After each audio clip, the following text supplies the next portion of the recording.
بسم اللہ الرحمن الرحیم۔ آج کی کہانی شروع کرتے ہیں۔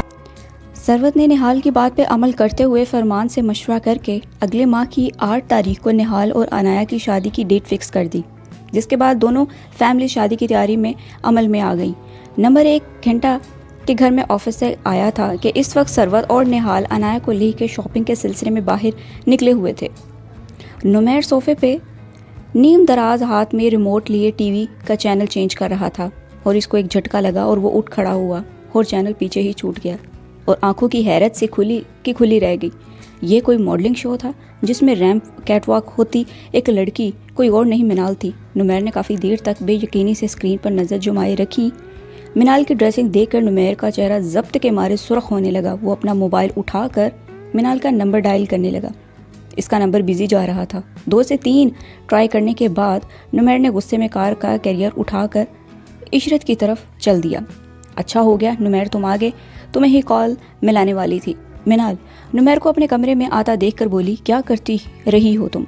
منال تم نمیر کی یہ بات سنی اور انسنی کر دی اور غصے میں بولا، ایسا کیا کر دیا میں نے؟ یہ تم کس طرح کی باتیں کر رہے ہو؟ منال کو نمیر کا لہجہ پسند نہیں آیا۔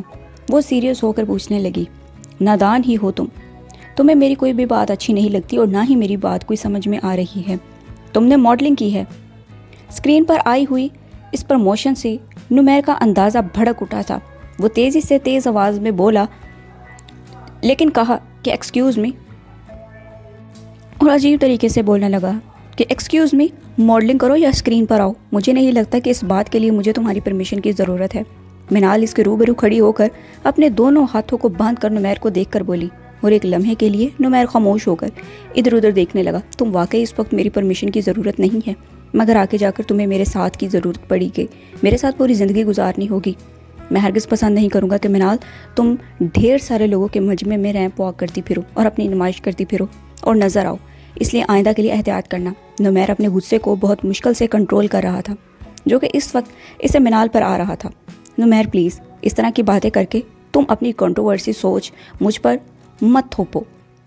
تم ایک پڑھے لکھے میچور انسان ہو، ماڈلنگ کرنا کوئی اتنی بری بھی بات نہیں ہے، لیکن تم مجھے یوں ریئیکٹ کر رہے ہو بلکہ تمہیں تو چاہیے کہ ماما پاپا کے سامنے اور اپنے گھر والوں کے سامنے میرا ساتھ دو تاکہ آئندہ کے لیے مجھے انسلٹ فیل نہ ہو اور مجھ پہ کسی قسم کی کوئی روک ٹوک نہ کر سکے۔ منال اب سیریس ہو کر اس کو سمجھانے لگی، مگر منال کی بات سن کر نمیر کا ماتھا ٹھکا گیا۔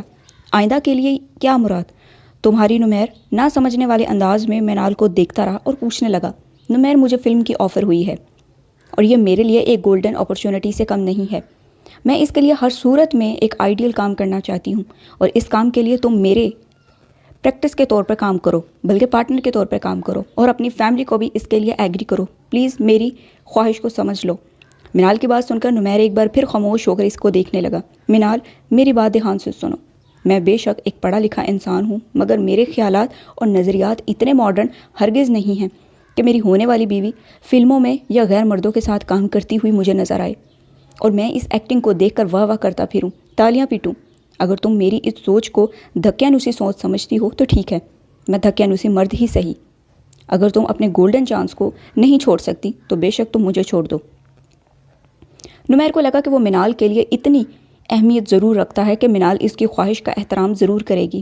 نمیر واقعی ایک عام سی بات ہے، ایک تم عام سے مرد ہو جسے بس اپنی بیوی کے نام پر 2400 گھنٹے کی ایک ملازمہ چاہیے جو اس کے بچے پیدا کرے اور اس کی پرورش کرے اور اس کے گھر کی دیکھ بھال کرے۔ لیکن میری زندگی کا مقصد صرف شادی کرنا یا بچے پیدا کرنا ہی نہیں ہے یار، تم سمجھ کیوں نہیں رہے؟ آخر میری بات کو، اس موقع کو میں ہاتھ سے ہرگز گنوانا نہیں چاہتی۔ منال غصے سے اس کو سمجھانے لگی، تم شادی کے بعد کوئی جاب کر لو، اگر تمہیں خواہش ہے تو کوئی بھی کام کر لو، لیکن میں تمہیں منع نہیں کرتا۔ چلو اب تمہاری باتوں کا یہ تو ثابت ہوا کہ تمہاری نظروں میں میری کتنی اہمیت ہے، تم اپنے مقاصد کو کتنی ویلیو دیتی ہو۔ مبارک ہو، تم نے اپنا نیا مقصد۔ نمیر منال کو کہتا ہوا اس کمرے سے باہر غصے سے نکلنے لگا۔ آئی تھنک تم اپنے بھائی کی طرح عنایا جیسی لڑکی ڈیزرو کرتے ہو۔ تمہیں ایسی ہی دوسری لڑکی سے شادی کرنی چاہیے جو سر جھکا کر تمہارا حکم مانتے ہوئے ساری زندگی تمہارے اشاروں پہ چلے۔ اپنی اگنورنس کو برداشت میں نہیں کر سکتی، منال تڑپ کر بولی۔ میں کیا ڈیزرو کرتا ہوں اور کیا نہیں کرتا، یا مجھے کسی سے شادی کرنی ہے یا کسی سے نہیں کرنی، اب تمہارا اس سے کوئی لینا دینا نہیں ہے۔ بس آج اتنا جان گیا ہوں کہ میں تم جیسی لڑکی کو ہرگز ڈیزرو نہیں کرتا۔ اب تم ہمیشہ اپنے دماغ میں بٹھائے رکھنا۔ نمیر اس کو بولتا ہوا کمرے سے نکل گیا۔ بہت برا ہو گیا اس لڑکی نے اپنے ماں باپ کے ساتھ نمیر کے ساتھ کیا کیا، ایک اچھا مرد چھپا دیا۔ نمیر کا منہ مرجھا سا گیا کہ میرا بچہ 2 دن نہیں آ رہے، کیا بات ہے، اپنے کمرے میں خود کو بند کر لیا ہے۔ فرمان اور عشرت کی روبرو حالت بہت بری ہو گئی تھی۔ ذرا شرم نہیں آئی اس لڑکی کو اپنے ماں باپ کی عزت کو یوں ٹی وی پہ نیلام کرتے ہوئے؟ بجائے شرمندہ ہونے کے ضد لگائے بیٹھی ہے کہ آنے والی فلموں میں کام کرے گی۔ فرمان اور عشرت کے منع کرنے پر الٹا گھر چھوڑ کر اپنی سہیلی کے گھر جا بیٹھی، اور بے حیا لڑکی۔ ثروت ابھی بھی نہال کے ساتھ فرمان کو ہسپتال سے دیکھ کر گھر آئی ہی تھی اور آ کے بیٹھی ہی تھی کہ اس ساری صورتحال سے جہاں نہال اور عنایا کی شادی کی خوشیاں پھیکی پڑ گئی تھی، وہیں سب کو منال اور نمیر کے تعلق ختم ہونے کا بھی علم ہو چکا تھا۔ منال گھر چھوڑ کے جا چکی تھی کہ اچانک طبیعت بگڑنے لگی فرمان کی۔ ڈاکٹر نے سختی سے تلقین کی تھی کہ اس کو خوش رکھا جائے۔ شادی کے گھر میں اچانک منال کی وجہ سے اچھا خاصا ٹینشن زدہ ماحول پیدا ہو گیا۔ میں نے خالہ جانی اور خالو جانی اور نمیر کے ساتھ ہی نہیں بلکہ سب کے ساتھ بہت برا کیا تھا۔ دعا کرے کہ اب احساس ہو کہ زیادہ دیر نہ ہو چکی ہو۔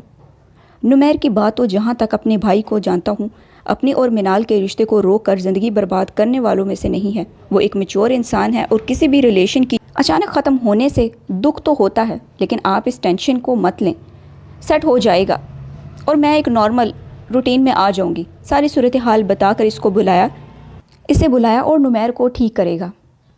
نہال ثروت کو دیکھتا ہوا بتانے لگا کہ مجھے اس بات کا اندازہ تھا کہ تم منال میں دلچسپی رکھتے ہو، اس لیے اس کی شادی کی خواہش مند ہو، مگر یہ اندازہ ہرگز نہیں تھا کہ تمہیں اس سے عشق ہے۔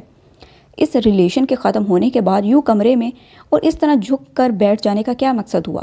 لیکن تم اس طرح کمرے میں بیٹھ جاؤ گے یہ میں نے کبھی نہیں سوچا تھا۔ نوفل نمیر کے کمرے میں آیا اور کمرے کی لائٹ آن کر کے کھڑکی سے باہر جھانکتے ہوئے نمیر کو دیکھ کر بولا، شٹ اپ نوفل، اس وقت سنجیدہ ہوں، مذاق کا موڈ بالکل بھی نہیں ہے میرا۔ نوفل کو طنز امیز دیکھ کر نمیر پاس رکھی چیئر پر بیٹھتا ہوا بولا کہ میرے بھائی اب سنجیدہ ہونے کا کوئی فائدہ نہیں ہے۔ میرے سامنے بندے کا اندازہ اور ادا دیکھ کر میں پہلے ہی سنجیدہ سے سوچتا ہوں۔ اب جب بات آئی ہی ہے یا ہو گئی ہے تو اس بات کا مذاق اڑانا سے کیا فائدہ، بھول جاؤ سب۔ نوفل بیڈ پر ریلیکس انداز میں بیٹھتے ہوئے نمیر سے کہنے لگا، نوفل تم جانتے ہو نا کہ میرے اور منال کے ریلیشن میں پہلے اور پیش قدمی اس طرف سے ہوئی تھی کہ اس نے مجھے کہا تھا کہ وہ مجھے لائک کرتی ہے، میرے ساتھ باقی کی زندگی گزارنا چاہتی ہے۔ وہ میری کزن تھی، میرے لیے قابل احترام بھی۔ میں اپنے اور اس کے ریلیشن کو لے کر ہمیشہ اس سے مخلص رہا، اس کی چھوٹی چھوٹی غلطیوں کو ہمیشہ اگنور کرتا رہا۔ 2 دن پہلے بھی وہ مجھے یہی کہہ رہی تھی کہ میں اس کے اسکرین پر آنے والی کو ریئیکٹ نہ کروں۔ میں ایک میچور مرد ہوں یار، ان سب مردوں میں سے نہیں ہوں جو یہ گوارا کرے کہ اس کی بیوی دوسرے مردوں کے ساتھ اسکرین پر کام کرے۔ ایجوکیٹڈ ہونے کا باوجود یہ مینٹالٹی میں نہیں رکھتا کہ میں اتنا بغیرت بھی ہو سکتا ہوں اور اپنے سامنے اپنی بیوی کو کسی دوسرے مرد کے ساتھ دیکھوں۔ نمیر نوفل کے سامنے اپنے دل کا غبار نکالنے لگا۔ نوفل نے بھی اس کو بولنے دیا۔ جب نمیر بول کر چپ ہوگا تو نوفل بولا، نمیر اس طرح سے یہ اچھا نہیں ہوا۔ منال کی سوچ پر تم شادی سے پہلے واضح ہو گئی تھی کہ اس کا لائف سٹائل کیا ہے، اس کے خواب کیسے ہیں، وہ کیسے خواب دیکھتی ہے، وہ ان کو پایا تکمیل پہنچانا چاہتی ہے، لہٰذا تم اپنے آپ کو اس کے خواب کو بھولنے کی سمجھ بھول کر چکے ہو۔ پہلے اگر منال کی طرف سے ہوئی ہے تو کوئی مسئلہ نہیں۔ نمیر تمہیں نہیں لگتا کہ اس کھوکھلے ریلیشن کو اب آگے اور بڑھانا چاہیے؟ بعد میں یہی انجام ہوتا ہے۔ تم سے بریک اپ کے بعد یقیناً منال بھی اپنی زندگی میں مطمئن ہوگی۔ میرے خیال میں اب تمہیں بھی اس پر مٹی ڈال دینی چاہیے۔ نوفل نمیر کو سمجھاتے ہوئے بیڈ پر لیٹ گیا۔ مٹی تو 2 دن پہلے ہی میں ڈال چکا ہوں۔ اگر کوئی سمجھ رہا ہے تو میں منال کو روک لگا کر بیٹھا ہوں، ہرگز ایسا نہیں ہے۔ لیکن مجھے افسوس ہے کہ اس بات کا مجھے اپنی فیلنگز پر میں کیا ایموشنز دوں، اس لڑکی کو کیا سمجھاؤں، وہ بالکل بھی ڈیزرو نہیں کرتی۔ نمیر سر جھکاتے ہوئے کہنے لگا، یار اگر تم اپنے ایموشنز اور فیلنگز یونیورسٹی کے ٹائم پر فرحین کے لیے رکھی ہوتی تو آج تم نہال کے چچا بن چکے ہوتے۔ نوفل کی بات پر جہاں نمیر کے تاثرات سنجیدہ ہوئے تھے، نوفل کے غلط وقت پر بولے گئے الفاظ کا احساس ہوا اور وہ اٹھ کر بیٹھ گیا۔ نوفل کیا تمہیں نہیں لگتا کہ اس رات جو کچھ ہم دونوں نے فرحین کے ساتھ کیا تھا؟ نمیر نوفل کے بولنے لگا، تبھی نوفل نے اس کی بات کاٹی۔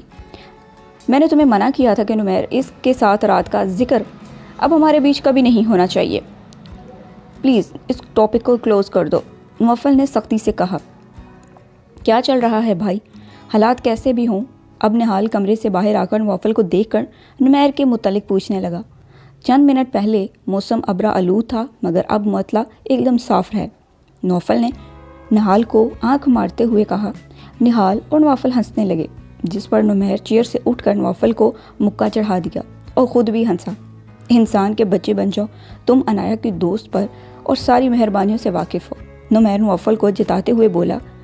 نہال مسکراتا ہوا بیڈ پر نوفل کے برابر جا بیٹھا اور کہنے لگا، واہ، معاملہ کب کا سنجیدگی اختیار کر گیا ہے، اور یار یہ تو شریف آدمی ہے، اس نے منگنی سے بھی کام چلا لیا، ہم تو ڈائریکٹ شادی کا سوچ رہے تھے، منگنی کے خواروں کو کون برداشت کرے، اس کی شادی سے فارغ ہو کر میرے بیاہ کی خبر سننے کے لیے تیار رہنا۔ نوفل مزے سے بولتا ہوا دوبارہ بیڈ پر لیٹ گیا، جہاں نمیر مسکراتا ہوا ڈریسنگ ٹیبل کے سامنے بلکہ ڈریسنگ روم کے سامنے جا کے کھڑا ہو گیا۔ کہاں جا رہے ہو تم؟ نہال نمیر سے پوچھنے لگا۔ چینج کر کے آتا ہوں، پھر کہیں باہر چلتے ہیں، تم اپنے یوم آزادی منانے کے بعد ہم دونوں اپنی اپنی بیویوں کو امپلائی میں پوچھتے ہوئے نظر آئیں گے، نمیر مسکرا کر بولا۔ ڈریسنگ روم میں چلا گیا۔